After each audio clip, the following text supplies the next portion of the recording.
JEE exam में देश भर में 14 बच्चे 100 में 100 नंबर लेके आए हैं। उत्तर प्रदेश के दो लोग हैं, सौरभ और श्रेयस। श्रेयस हमारे साथ मौजूद हैं जो 100 में 100 नंबर लेकर के आए हैं।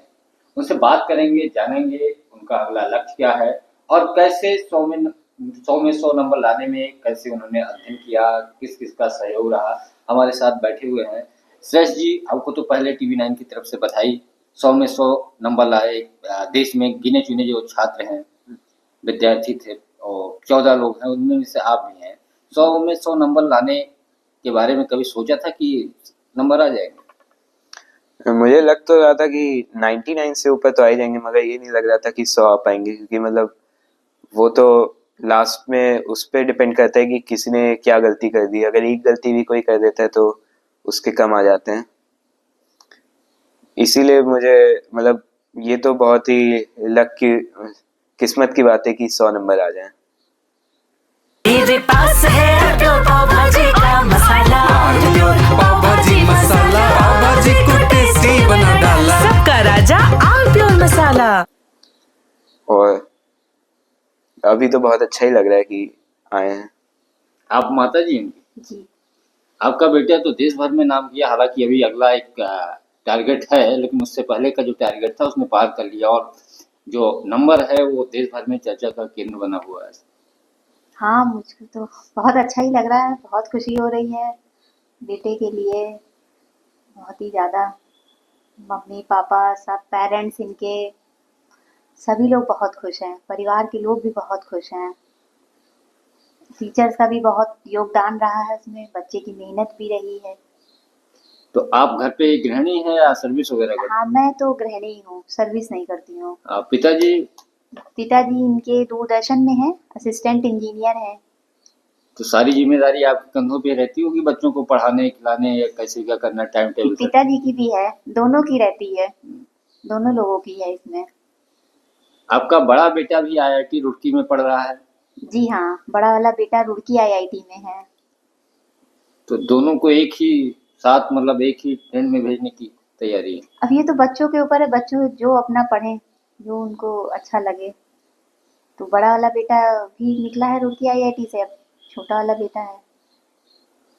कैसे इन्होंने जो सफलता हासिल की, आपको क्या लगता है किस तरीके से पढ़ाई, कोचिंग, परिवार का सहयोग कैसे रहा, कैसे? सभी लोगों का सहयोग रहता है बच्चे के लिए। एक तो बच्चे की सबसे पहले तो अपनी खुद की मेहनत, फिर टीचर्स का उनका इतना योगदान, फिर पेरेंट्स का भी, फैमिलीज का भी, फ्रेंड्स का भी, सभी का इसमें इन्वॉल्व होता है एक बच्चे के लिए, पढ़ाई के लिए। आप इस जो सफलता आपने अर्जित की, इसके पीछे क्या, कैसे आपको सफलता अर्जित हुई, आपका क्या मूल मंत्र रहा तैयारी को लेके, जो पढ़ाई की? वो मैं रोज मतलब 5 से 6 घंटा पढ़ता था और सारे टॉपिक्स जितने भी हैं, जितने भी सिलेबस में हैं, सबको कवर किया मैंने।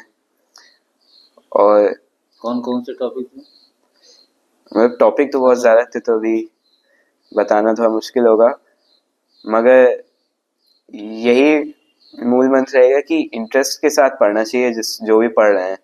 अगर इंटरेस्ट के साथ पढ़ेंगे तो लाना आसान है। अगर सिर्फ किसी चीज़ को ख़त्म करने के लिए, किसी टॉपिक को ख़त्म करने के लिए पढ़ रहे हैं, तब थोड़ा मुश्किल हो जाएगा ज़्यादा। यानी सफलता हासिल करने के लिए पढ़ना चाहिए, ये नहीं कि मैं याद कर लूँ और हाँ काम चल जाएगा। हाँ। कितने घंटे, इतने घंटे, मतलब जो आप बता रहे हैं 5-6 घंटे, 5-6 घंटे पढ़ाई करने में ऐसी सफलता जो आपने हासिल की है, हासिल की जा सकती है? हाँ, अगर पूरे साल वो 2 साल तक अगर 5 से 6 घंटे पढ़ें तो हासिल करना आसान है, मगर एकदम एंड में पढ़ना थोड़ा मुश्किल हो जाएगा। आपका डेली रूटीन क्या रहता था? पढ़ाई किस टाइम होती थी, खाना पीना किस टाइम होता था, या आराम, या फिर घूमने वूमने कोई प्लान वगैरह? कुछ टाइम टेबल आपने बनाया होगा? टाइम टेबल तो नहीं बनाया था, क्योंकि मतलब मैं ज़्यादा टाइम टेबल के हिसाब से नहीं करता, सब्जेक्ट के हिसाब से करता हूँ कि आज क्या ख़त्म करना है और आज क्या पढ़ना है, कल क्या पढ़ना है। टाइमिंग तो पढ़ाई की कोई रखी होगी फिक्स, कितने बजे से इतने बजे तक पढ़ने होगी? नहीं, मतलब जब खाना दिन का मिल जाता था तो उसके बाद से पढ़ना शुरू करता था। सुबह तो मतलब स्कूल में ही रहता था। आपके भाई भी IIT रुड़की में पढ़ रहे हैं, आप भी उसी ट्रेन में जा रहे हैं, तो क्या भाई से प्रेरणा मिली या फिर कुछ और प्लान था, या कैसे आप इस फील्ड में मतलब तैयारी करने के बारे में सोचे कि मुझे भी अब IIT जाना है? मुझे तो मैथ में और साइंस में बहुत इंटरेस्ट था और अच्छा लगता था ये पढ़ना, तो इसीलिए मैंने मतलब 10th में जब बोर्ड दे के आया था तो यही सोचा था कि साइंस और मैथ ही लेना चाहिए, और उसी को मतलब पढ़ना अच्छा लगता था। साइंस मैथ आपको अच्छा लगता है, सरल आप कौन सा पेपर आपको टफ नजर आया इस पूरे तैयारी के दौरान? मुझे तो अभी इंग्लिश का ही टफ लग रहा है, क्योंकि थोड़ा उसमें थोड़ा मतलब ज़्यादा उसमें अभी मेहनत की नहीं है अभी। आपका इंग्लिश का कोई पेपर भी होने वाला, कौन सा पेपर? हाँ, 14 को बोर्ड के पेपर हैं। अच्छा, यूपी बोर्ड के 12वीं क्लास के? ISC के, हाँ। ISC बोर्ड के। तो दोनों एक साथ एडजस्ट कर लिए, इधर तैयारी भी और बोर्ड के एग्जाम भी हैं? हाँ, क्योंकि दोनों का सिलेबस मतलब काफ़ी मिलता जुलता ही होता है। फिजिक्स, केमिस्ट्री, मैथ में अगर एक बार टॉपिक को समझ लिया है तो जेई मेन में भी वैसा ही रहेगा, और उसमें बोर्ड में से उसे समझा के लिखना होता है। अगला टारगेट आपका क्या है? अब तो अभी बोर्ड देना है, उसके बाद फिर जेई एडवांस में अच्छे नंबर लाने हैं। जेई एडवांस कब तक संभावित एग्जाम वगैरह, डेट वगैरह है या अभी नहीं? 18 मई को होगा। 18 मई। तो यानी समय बहुत कम है आपके पास। हाँ, समय तो है, क्योंकि एक बार मतलब सिलेबस तो जेई मेन में पूरा खत्म ही हो जाता है, तो अब बस प्रैक्टिस करनी होती है जेई एडवांस के लिए। एडवांस के लिए टारगेट क्या बना के रखा कि जो आपने सर मेन में लेके आए 100 में 100, एडवांस का कोई टारगेट अभी तो आप दिमाग में चल रहा होगा ना, मुझे क्या करना है, कितने नंबर लाने हैं? टारगेट तो मैंने कुछ नहीं लिया है, क्योंकि जेई एडवांस में मतलब पेपर कभी भी डिफिकल्ट आ सकते हैं, कभी भी आसान आ सकता है, तो इसलिए उसमें रैंक से फर्क पड़ता है, उसमें मार्क्स से फर्क नहीं पड़ता है ज़्यादा। एडवांस में भी आपके अच्छे नंबर आ जाते हैं, तो आपकी चॉइस होगी IIT मुंबई, दिल्ली या रुड़की, क्या आपकी फर्स्ट प्रायोरिटी कौन सी रहेगी? अभी तो मैं उस बारे में कुछ सोचा नहीं है फिर पहले। भी अगर आ जा रहा है तो दिमाग में चल रहा होगा मुंबई जाऊंगा, दिल्ली जाऊंगा, भाई के साथ रुड़की जाऊंगा। पहले तो अभी वो एडवांस के लिए अच्छा करना चाहिए, ताकि मतलब इस सब के सोच के अभी ज़्यादा फायदा होगा नहीं, मैं नहीं। तो यही बात कर रहा हूँ, अच्छा हो गया तो आपके सामने तो भाई सामने रहेगा ना कि आपको एडमिशन अब लेना है, तो फिर क्या प्लान होगा? अगर अच्छे नंबर आ जा रहे हैं आपको, IIT मुंबई ऑफर आ जा रहा है, दिल्ली के लिए प्रिपेयर हो जा रहा है, जो भी है, तो आप किसको सबसे ज़्यादा वरीयता देंगे? तब का तब देखना चाहिए, क्योंकि कोई एक तो बता दो। उसमें शायद कोई वो भी आएगी, अभी लिस्ट भी आती है कि कौन सा IIT ज़्यादा अच्छा है, रैंकिंग भी आती है, तो उस हिसाब से भी देखना होगा, जिसमें मतलब जो ऊपर होगा और जिसमें मिल रहा होगा वही ले लेंगे।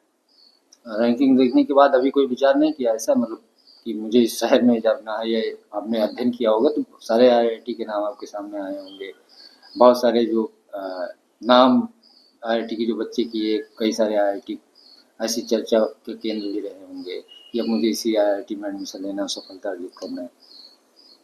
अभी मैंने ज़्यादा लिस्ट देखी नहीं है, बाद में देखूंगा जब एक बार, क्योंकि जेई एडवांस के बाद लगभग 1-2 महीने की पूरी छुट्टी रहती है, तो तब देखेंगे। तब मतलब ये सब काम कर सकते हैं, क्योंकि अभी सोचा नहीं अभी कुछ। अभी बस पढ़ाई पे ध्यान दे रहा हूँ। पढ़ आज रहे हैं। आपकी उम्र के बहुत सारे बच्चे social media, Twitter, Facebook, Insta चलाते हैं, तो रील एक बहुत बड़ा लोगों के पास रोग आ गया है। आप भी सोशल मीडिया पे एक्टिव रहते थे या दूरी बना के रहते थे? मैं तो नहीं चलाता था सोशल मीडिया, क्योंकि मतलब मुझे अच्छा नहीं लगता था, कि पढ़ाई में ज़्यादा इंटरेस्ट था मेरा और वही करने में मज़ा आता था, तो पढ़ता ही था मैं। अच्छा, फ़ोन वगैरह बातचीत रिश्तेदारी दोस्तों से होती थी ना? व्हाट्सएप पे दोस्तों से बात कर लेता था, और फैमिली से ही बात करता था कॉल पे। बाकी और गेम और इस सब चीज़ों से दूरी आपकी सोशल मीडिया? हाँ, वो सब नहीं करता था। परिवार में कोई दिक्कत पढ़ाई लिखाई में तो नहीं होती थी? कोई आ जाए बैठ जाए, उधर टीवी चल रहा है, कोई मोबाइल से बात कर रहा है, आवाज़ आ रही है? ऐसी तो कोई दिक्कत नहीं होती थी, मतलब पेरेंट्स भी मतलब बहुत ज़्यादा आवाज़ नहीं करते थे, और गेस्ट भी नहीं आते थे ज़्यादा, ताकि मेरी पढ़ाई डिस्टर्ब ना हो। और मतलब मुझे बहुत सपोर्ट किया कि मतलब एक शांत इन्वायरमेंट रहे ताकि अच्छे से मन लगा के पढ़ पाऊँ। यानी सफलता के पीछे माता पिता और भाई का भी हाथ। हाँ।